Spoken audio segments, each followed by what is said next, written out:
What is up, everybody? It's Cody with Blood Money MMA Bets, and I am back with another full card breakdown. This is for UFC Vegas 73, Hill versus Dern. It's not the greatest card in the world. We got 12 fights on it.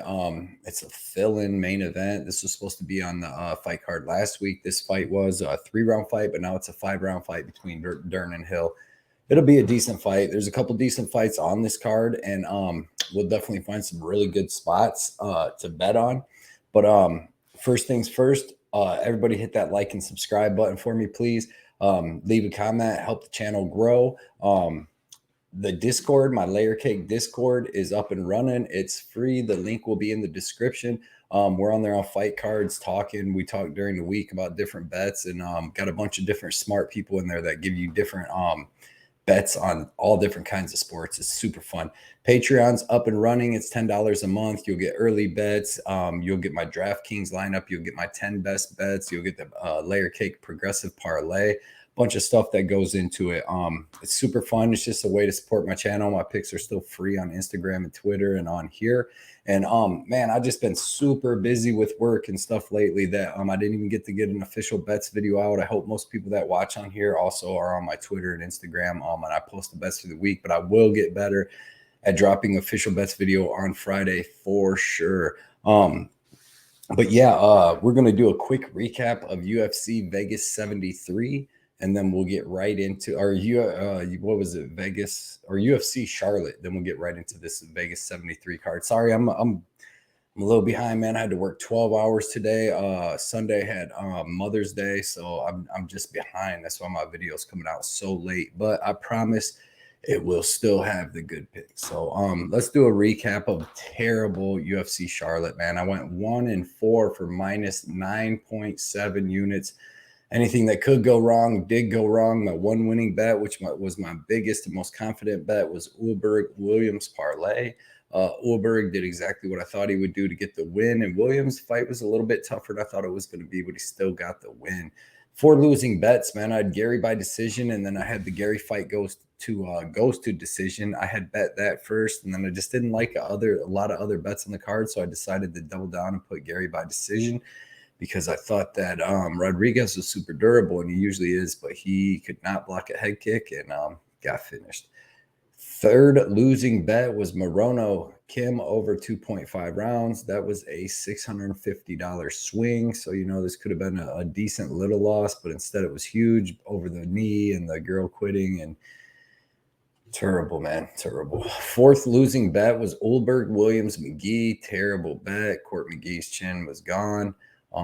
Just terrible. Bad night, bad bets, bad luck, bad everything, man. Just all bad. So 1-4 on UFC Charlotte, minus 9.7 units is 2 terrible weeks in a row. But anybody that knows me knows that I've been winning for 18 months, and I guess this is just gonna happen. This part of it. This happens. It usually don't ever happen to me, but 2 bad, terrible weeks in a row. But the bad luck, man, people blowing shoulders out, people with legal knees 30 seconds before my bet's going to cash, all that stuff, man, it happens, but we're going to get over that this week. So that brings my official bet record to 224 and 162 for plus 77.2 units. And in 2023, 45 and 37 for minus 0.1 unit. Yeah, man, squandered away over 22 units in 2 weeks. And like I said, that never happens to me, and it ain't going to happen again. But yeah, and like I said, I'm not usually used to losing like that. So 1 second. I'm going to, I got to get this Tapology up. I am sorry. All right. So yeah, man, we're definitely going to bring it back to winning now, get back to the winning way. So we're going to do it right here with this UFC Vegas 73 card. So let's see. Let's get right into it. First fight on the card is Takashi Sato versus Themba Gorimbo. Takashi Sato is 16-6, currently sitting at minus 110. He's 32 years old, 5'10" with a 73-inch reach. Themba Gorimbo is 10-4. He's currently sitting at minus 110. He's 32 years old also. He's 6'1" with a 76-inch reach. And yeah, man, I like Takashi Sato. He's got a judo black belt. He's got a nice left hand. He's got excellent KO power in the left hand, a really nice 1-2. It's what he hit Jason Witt with. He's had a tough little run in the UFC, man. He's had some tough fights. He's fought some tough people. He's 1-4 in his last 5 fights, which is why this line is so close. But if you really go back and look at who he's fighting, like Bilal Muhammad, he lost to him by rear naked choke, and it was a pretty good fight, man. That was over in Abu Dhabi, and Takashi Sato actually stopped 7 of Bilal's takedowns. Bilal was only 2 for 9 on that for his takedowns. And Bilal's good. I mean, and then Jason Witt, he was able to knock him out in 48 seconds with that nice stiff left. And then Miguel Baeza, Gunnar Thompson, and Brian Battle, he lost to them 3, which are all 3 really good. And Bilal Muhammad, like all 4 of them would destroy Themba Gorimbo. But I like Takashi Sato. Like I said, he's got a judo black belt. He's got pretty good takedown defense. He stayed safe against Gunnar Nelson, which was pretty nice. When he got choked out by Miguel Baeza, he was actually getting beat up on the feet, which is why he ended up getting taken down and ended up getting submitted. But I really do like the power in his left hand. I like his defensive grappling, 60% takedown defense, and he's fought a lot of grapplers like Nelson, Bilal, and them. And then you get to Themba Gorimbo, man, and to be honest, I don't think this guy belongs in the UFC. He's got 1 KO win. He's got 6 wins by submission. 5 of them wins by submission came in his first 5 fights when he was fighting real low-level guys, 3-1, 4-3. But these are all dudes over on the South African fight scene, you know what I mean? And then as soon as anytime he stepped up in competition, he got beat. Look, he gets beat by this guy who's 14-6. Then he goes back and beats a 3-0 guy. Then he fights guys 14-7, gets beat, goes back to a 10-5, 4-3, 6-0. But yeah, man, the guys he's beaten are not that good. And then he steps up again in competition, gets beat. Julio Rodriguez, I mean, it's 13-8. He's never beat a good guy in his whole entire career. Anytime he's fought anybody decent, he got beat. He fought AJ Fletcher. I know a lot of people are on him about like looking decent in that, but he really only had about 1 minute of control time in that whole fight, and then he got submitted. And to be honest, what's the AJ Fletcher ain't the highest level guy in the UFC, you know what I mean? And Themba looked terrible against him. His cardio looked terrible. His striking's not good. He's not UFC caliber. Takashi Sato is going to beat Themba Gorimbo, man. Takashi Sato is going to be able to, even if he gets taken down in the first round, he's going to be able to stay safe. He stayed safe with Gunnar Nelson. We cannot act like Themba Gorimbo is anywhere near the grappling of Bilal Muhammad, Miguel Baeza, a high-level black belt, or Gunnar Nelson. I mean, Themba Gorimbo is not going to go out and just take Takashi Sato down and hold him down for 3 rounds and beat him up. He was gassed out after 1 round, his last fight. I'm taking Takashi Sato. I think Takashi Sato, he might get taken down once or twice. He's going to be able to get back up. He uses judo to keep his standing, and from there, I think his striking is going to be way superior to Themba Gorimbo. I mean, look at the ratings. Takashi Sato 93, Themba Gorimbo 156. Man, I'm taking Takashi Sato there all day. I don't think Themba Gorimbo belongs in the UFC.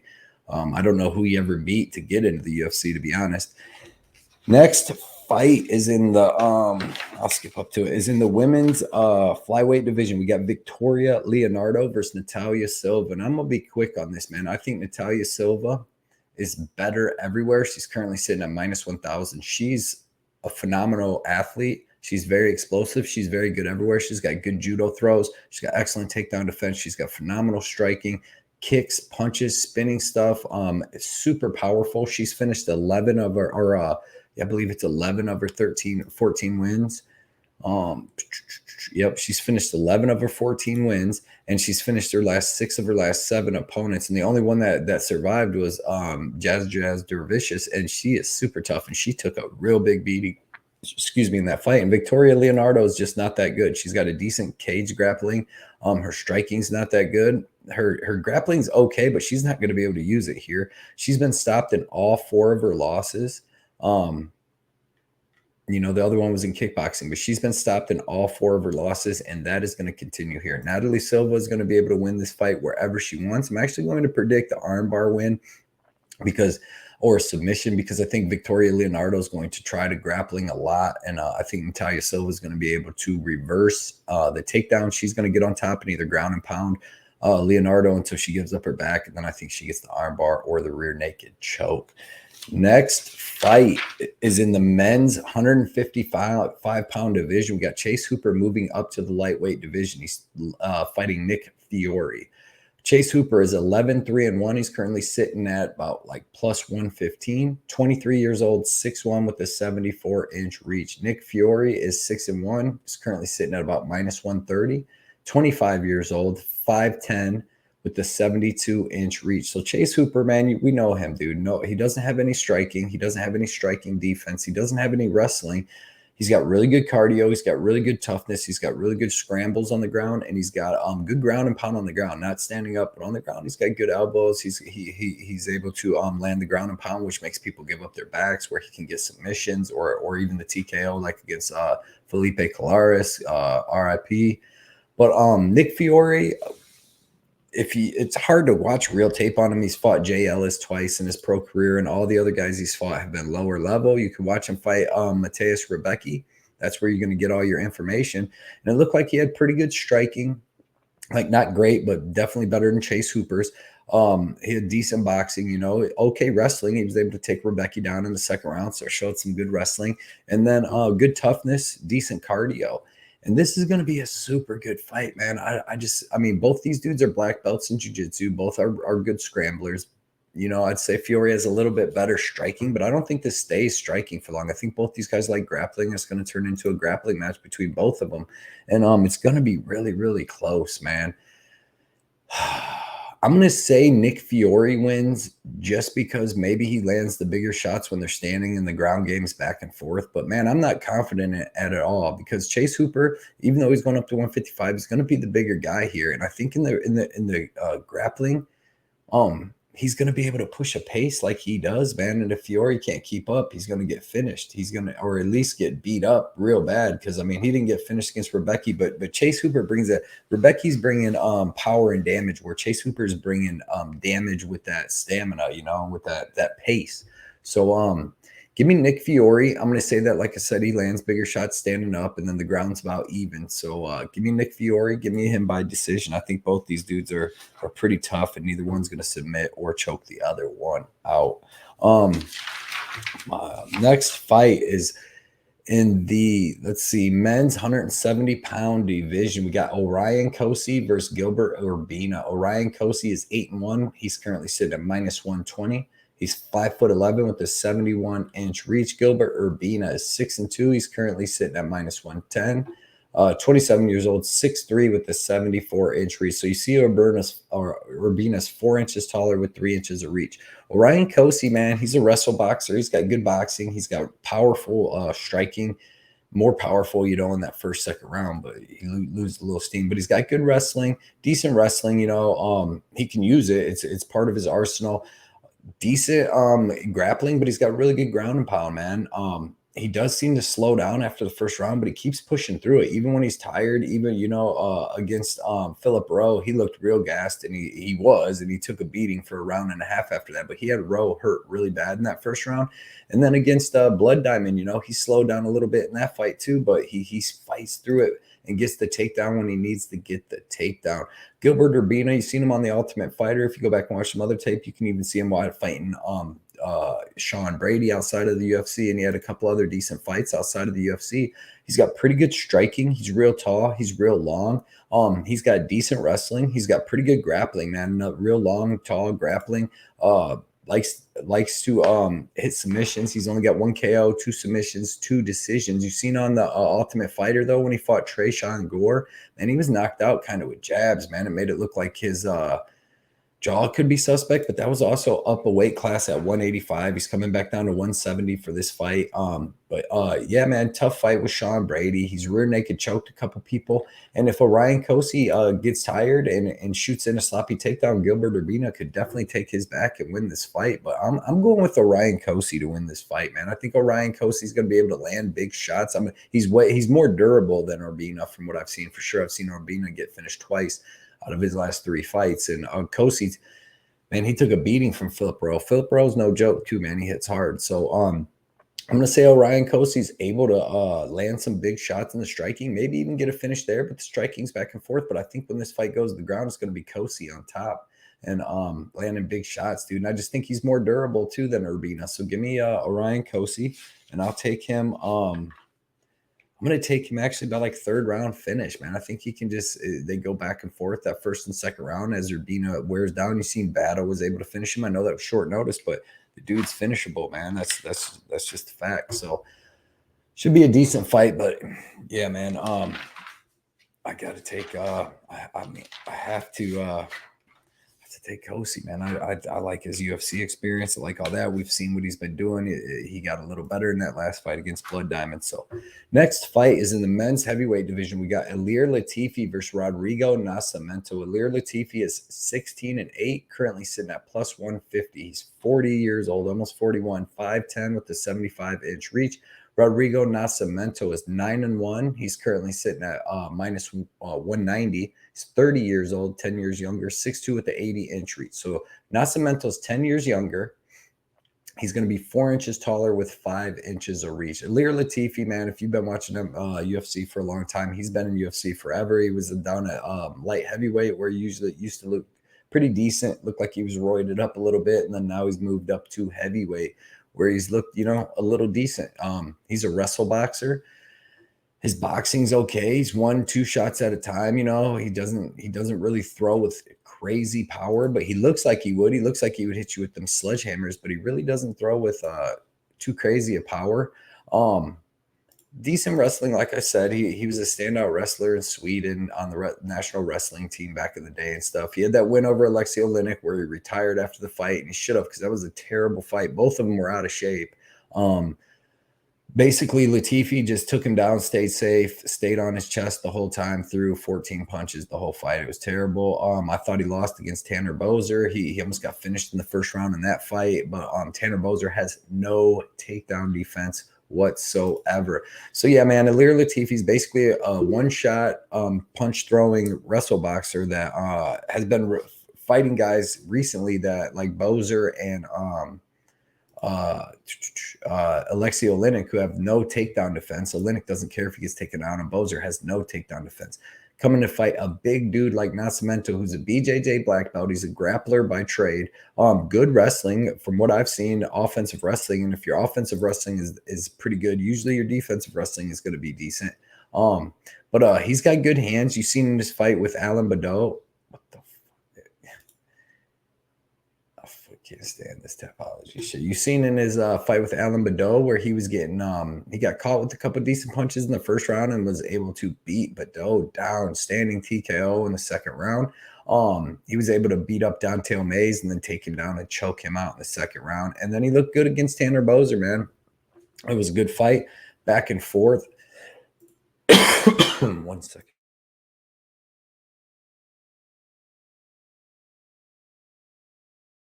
It was a back and forth fight with Boser where he was able to land some takedowns, get the control time, and beat Boser up for most of the fight. He got rocked one time, but I really like Nacimento here, man. I think he's able to stop Ilir Latifi's takedowns. I think he has way better cardio. He's way bigger, and he has better striking. He's going to throw a ton more volume. I think he's going to be able to beat Ilir up on the feet, and then Ilir maybe shoots a takedown or two, but I don't think he gets any takedowns in this fight. He's bigger, he's older, he's slower. I think Rodrigo's able to stop them. I think Rodrigo, maybe by the second or third round, is able to land some of his own.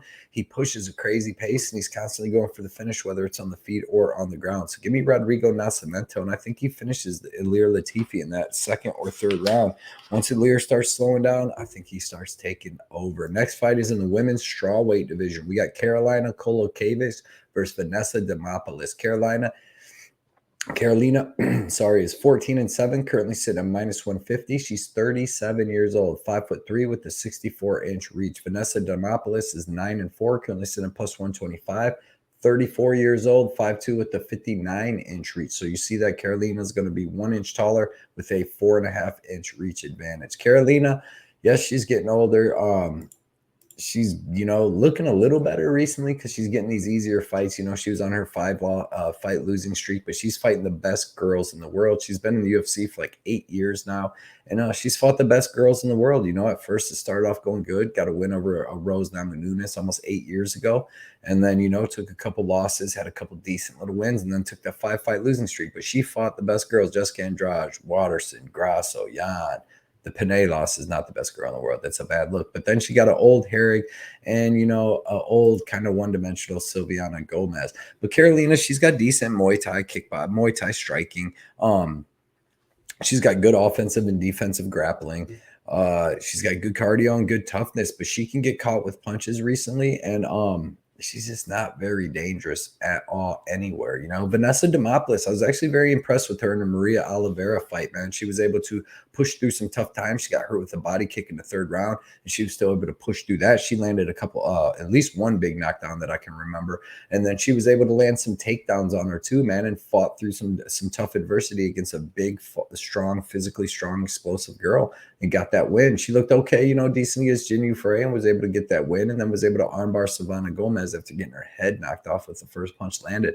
But she's tough. She's got some dog in her. She throws real hard power shots. She has good grappling. She has good jiu-jitsu. I'm taking the underdog here. I'm taking Demopolis. I think the striking on the feet ain't going to be too much different. Like Karolina ain't going to be that much better. I think that Vanessa throws more heat. She could even maybe get a knockdown club and sub here. But then I also think that Vanessa Demopolis will be able to land a takedown or two in this fight, get some control time, and win some rounds with that, man. Give me Vanessa Demopolis to either get some crazy club and sub or to work a decision, 29-28 decision. Could be a split decision, could have that road all over it.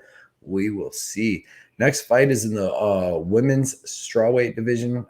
We got Emily Ducote versus Lupita Godinez. Emily Ducote is 12-7. Currently sitting at plus 120. She's 29 years old, 5'2" with a 63-inch reach. Lupita Godinez is 9-3, currently sitting at minus 150. She's 29 years old, 5'2" with a 61-inch reach. So you'll see that the only difference is a 2-inch reach for Ducote. Emily Ducote, man, she's got good Muay Thai striking. You've seen against Panay. She's got really solid leg kicks. She's got fast, technical hands, man. She throws in combo. She's really accurate, and she's really fast, and she likes direct to the target. She don't throw too much looping stuff. She's got good offensive and defensive wrestling. She was like a state runner-up in California at a really prestigious school. So she's got good offensive and defensive wrestling. You see, she was able to stop every takedown from Jessica Panay, which Lupita Godinez cannot say the same. But Lupita Godinez, man, good offensive and defensive wrestling, really good grappling when she gets the fight to the ground. She's got pretty good striking, but she throws more power than volume, and she's not the most accurate. And like I said, she throws way more power. But when she's able to mix when she's able to mix her grappling in, man, she can really get going and have a really good fight. You see it against what was the one girl's name? Ariane Carnelosi. She even looked really good against Loma Lugbumi, was able to land a couple takedowns. But you see in fights, any fight she can't land her takedowns, she does not look good. Luana Karolina, she landed them in the first round and then couldn't in second, third, got pieced up on the feet. Angela Hill, she landed a couple in the first round, couldn't in the second and third. She barely even tried, got pieced up on the feet. And I thought she kind of lost to Cynthia Calvillo in that fight. She couldn't land no takedowns, kind of got pieced up on the feet. I think Emily Ducote is good in this fight, mainly because she has the wrestling. She has the offensive and defensive wrestling to keep this fight standing, in my opinion. And then from there, she's got the way more technical striking. She's going to be able to land the crisper, faster strikes. She throws in combination. She's going to have more volume. I'm just not as high on Lupita Godinez.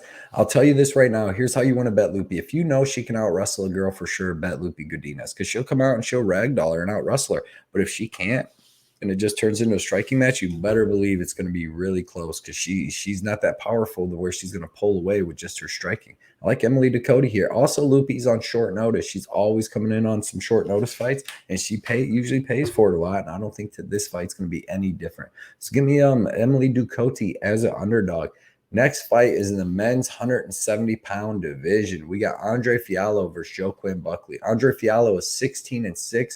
Currently sitting at plus 180. He's 29 years old, 6 foot with a 74-inch reach. Joaquin Buckley dropping down to 170 for the first time in the UFC, but he's fought here before, is 15-6, currently sitting at minus 220. He's 29 years old, 5'10 with a 76-inch reach. So you see Andre Fialho will be 2 inches taller, but Buckley will actually have the 2-inch reach advantage. Andre Fialho, man, this dude's got really good boxing. That's basically what he is. He's a boxer. He throws some leg kicks. He's not going to grapple. He can be out grappled, but he does have good hand speed. He does have good accuracy, and he hits really hard. He was able to knock out Miguel Baeza after Baeza was beating him up for that whole first round. Got him in the clinch, landed some uppercuts, hurt him, and then finished him. Same thing with Van Camp, man. He was able to he got hurt by Van Camp, then was able to hurt Van Camp and finish him, which is not a big feat because Van Camp is not all that good.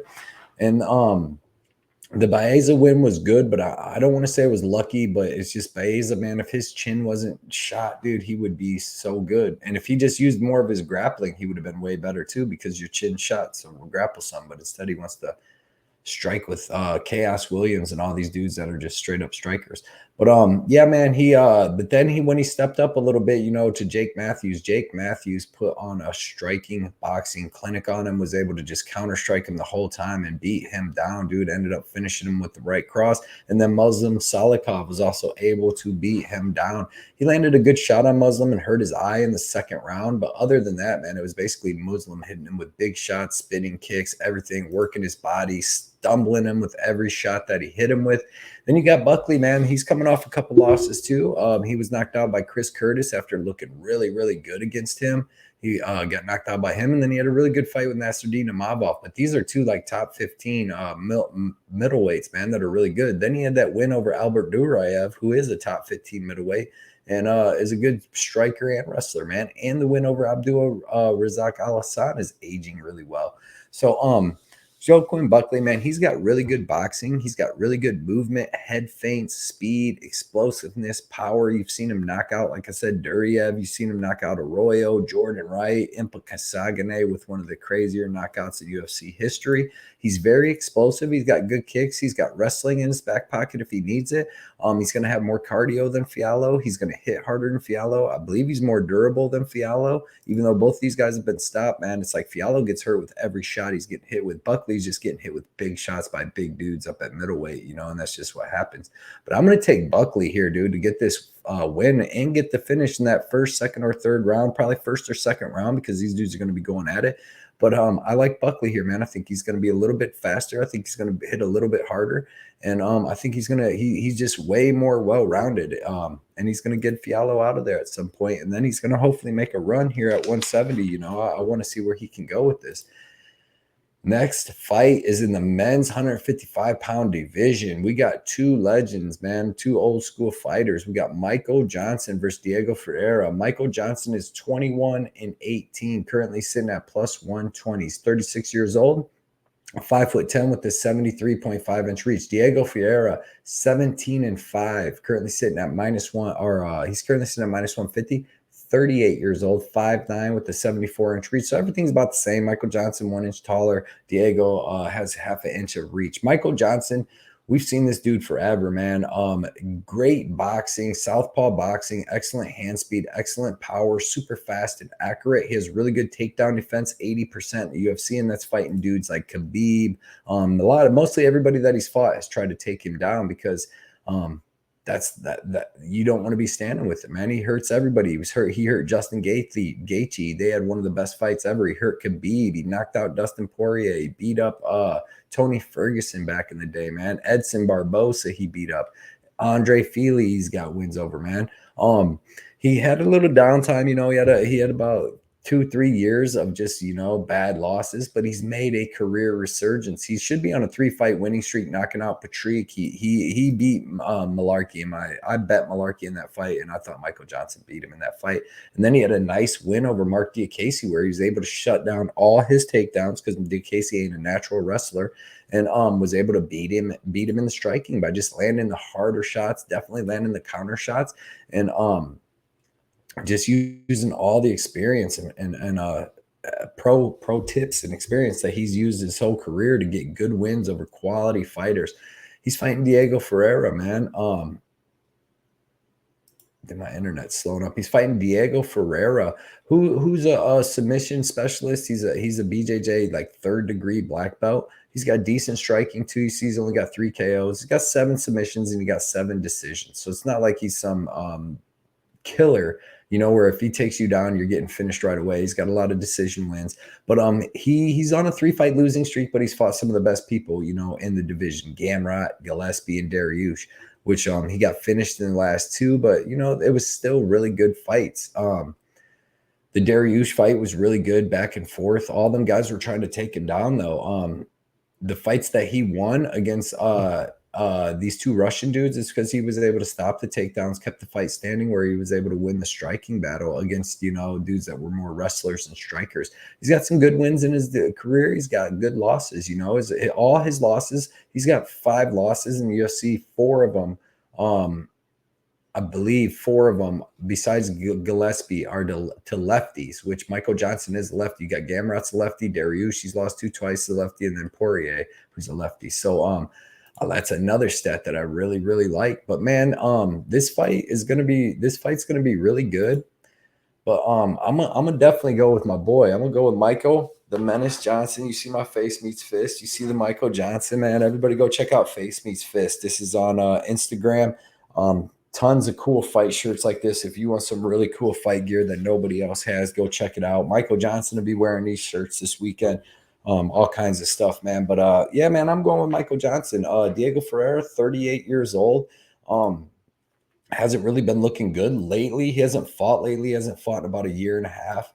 Coming off that rib injury to Mateusz Gamrot, and then plus he's had some other injuries he's had to pull out of fights. So I'm going to take Michael Johnson, man. I really do think that Michael Johnson's able to stop the takedowns, and then he's able to catch Diego with a big shot and get the KO, or just win a decision like he did against the Casey, and he should have did against Malarkey, man. It should be a good fight, though. I can't wait to see this. I'm glad we got the return of Diego and Michael Johnson. Hopefully his career going forward, man. Next fight we have is in the men's 155-pound division.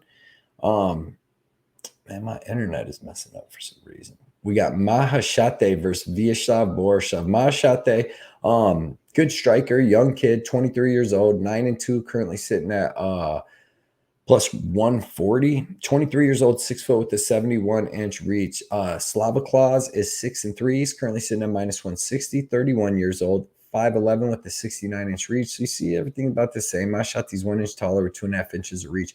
Maheshate, man, this kid, he's a good striker. He throws a ton of kicks, man. I hope that my topology don't go out. But he throws a ton of kicks. Yeah, it went out. He throws a ton of kicks, though. We got Maheshate, man. I'm not even going to bring up the stuff. Maheshate throws a ton of kicks. He throws a ton of knees, man. Stepping knees, flying knees, knees in the clinch. He's got some good elbows in the clinch. You've seen that's what busted up Garcia in his last fight. Bled. Rafa Garcia bled all over the cage, man, with squirting blood. But you see Maheshate, nice knees, stepping knees, throws them a lot. But he's hittable. He got taken down like 6 times in that fight, but was able to work his way back up. He ain't gonna have that to worry about in this fight because he's more of a striker. But yeah, man. Let's see here. I think I can bring up that now. Let's see. And if it messes up this time, then it will be done. But yeah, man. But yeah, Maheshate, like I said, had a good fight with Rafa Garcia. He had a really good fight on the Contender Series, where he was able to he was like minus or plus 600, and he was able to come out with the win on there after getting hurt really bad in the first round, come back, get the victory. Viacheslav, excellent kickboxing, man. They said he had like 300 amateur and pro kickboxing matches. He's training at Team Alpha Male. Dude has great kickboxing, great punches with both hands, works the body really well with kicks and punches. You've seen him drop Dakota Bush with that left to the body. But man, he can get taken down. He's gotten taken down like 20 times in his last 2 fights with Casey and Mike Davis, but he still looked pretty good. In both of them, when he was standing up, he never gave up. He's on the ground. When he's on the ground getting taken out over he's working his way back up, causing these dudes to work really hard. And he's just got fast boxing, throwing in combos. I really like his calf kicks. And if this fight's going to stay standing, like I think it's going to, because Maheshate, never seen him wrestle. Viacheslav definitely isn't wrestling. So I say this fight stays standing. And from there, I'm going to have to take Viacheslav, man. I think that he's going to be able to find the KO at some point. Maheshate, even on the feet, was getting touched by Rafa Garcia. Like I said, he got hurt on the Contender Series, and he was getting touched up by Rafa even when he wasn't getting taken down. And it seemed like he slowed down a little bit after that first round. So give me Borshchev. I think he's going to be able to get Maheshate out of there in that second or third round, because his striking is just going to be a level above.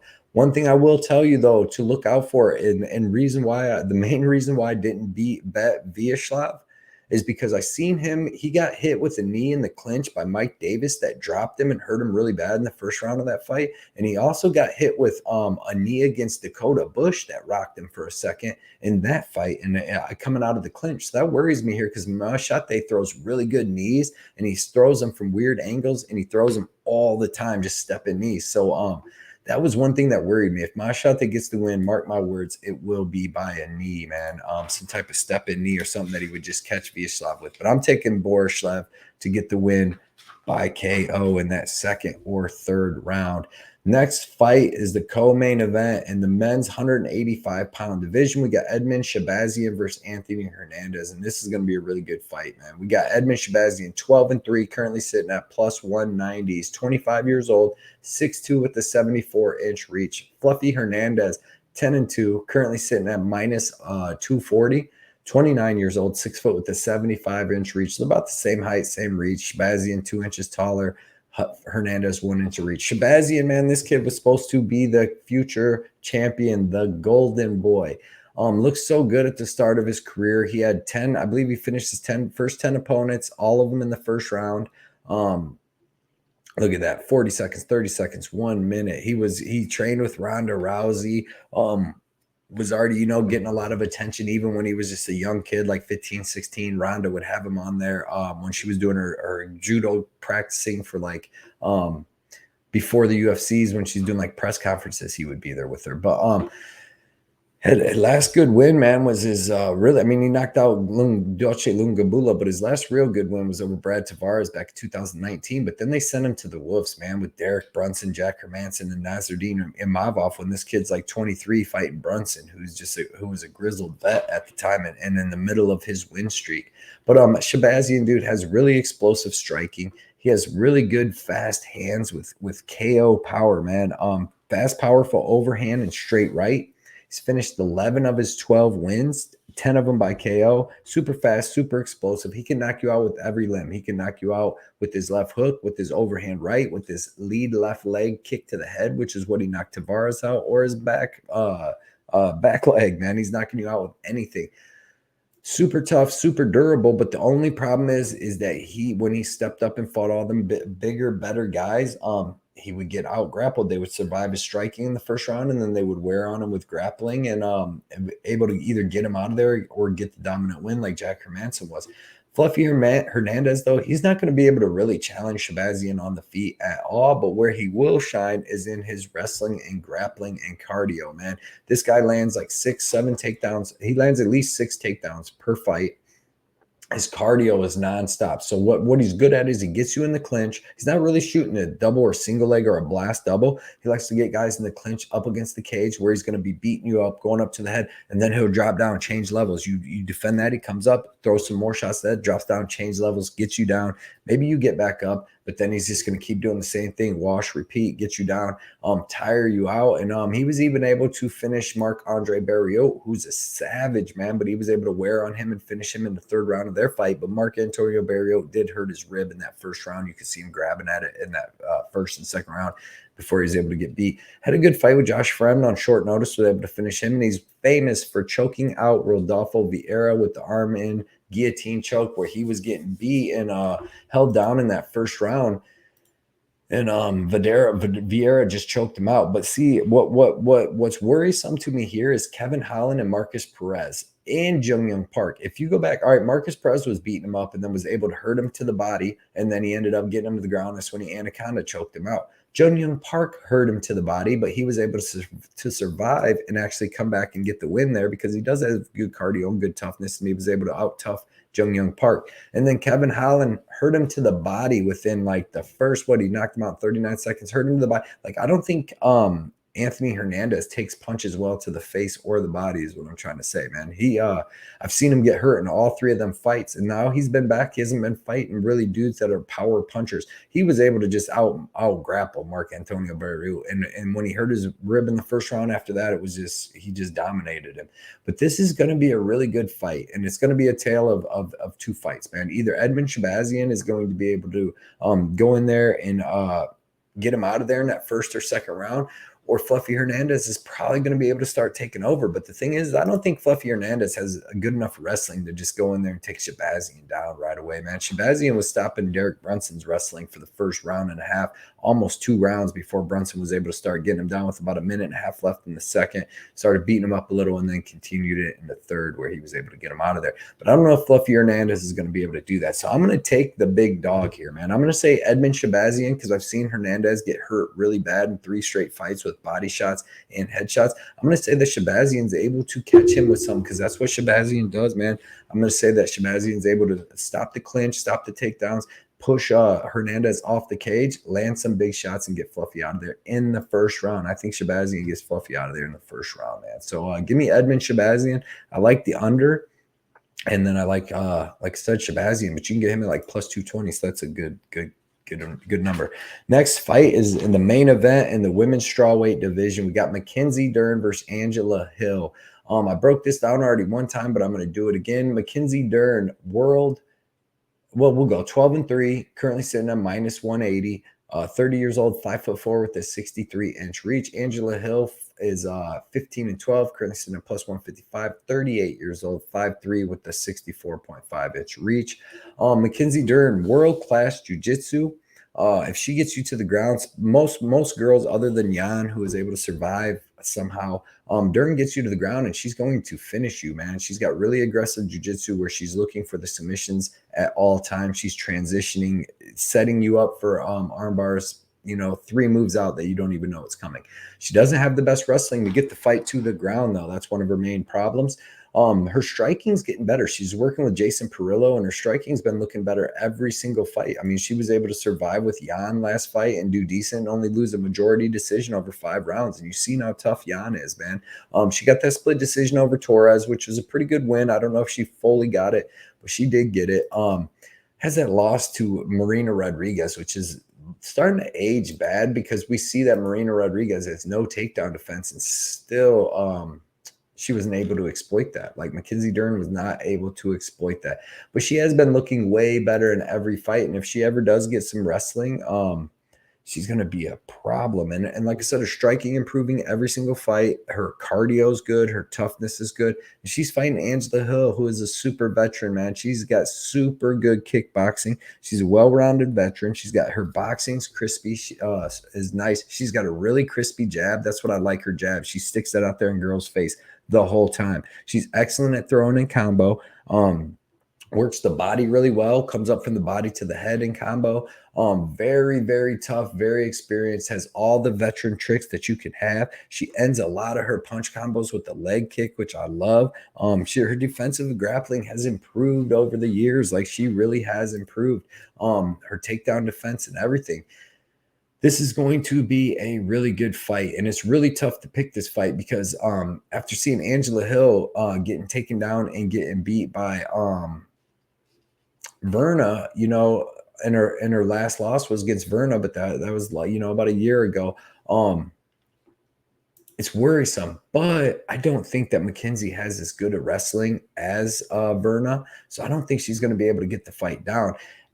I'm going to take Angela Hill by decision. I'm going to say that Angela Hill, maybe she gets taken down once or twice, but she's able to survive like she was against Verna. And after that, man, I think she's going to have the way better striking on the feet, and she's going to be able to get this win. But I would never bet it, because even if she gets the win, they will probably rob Angela Hill. She's 15-12. She could be like 23-6, to be honest. She's got about 6-7 split decisions there that she could have won. But I'm not betting this, but I am taking the dog. I'm going to say that Hill's been turning back these these younger prospects lately. You know, Emily Ducote, which is a pretty good win. Lupita Godinez, which is a good win. She could, I mean, I'm not saying she did, but I did have a bet on Amanda Lemos, and I thought she beat Lemos. So I'm going to take Angela Hill, man. It's going to be a really good fight, but give me Angela Hill in a really good fight. I appreciate everybody for checking out my video. I know, like I said, I sucked these last 2 weeks, but you know that ain't me. I put in a ton of work. I did a ton of tape study. We're going to win some money on this. We're going to keep it going. I'm going to get on a little win streak here. Put in as much time as I can on all this stuff between Twitter, Instagram, YouTube, Patreon, Discord, man. I'm putting in the work. We're going to get the win this week. I got some good underdog bets, and it's going to be good. I'm telling you. Get this week off. Everybody enjoy this week off. We're going to get this win here, and we're going to get another 5 or 6 in a row after that. So I appreciate everybody hanging out, man, and I will see you guys tomorrow night on the live show with Johnny, man. See you.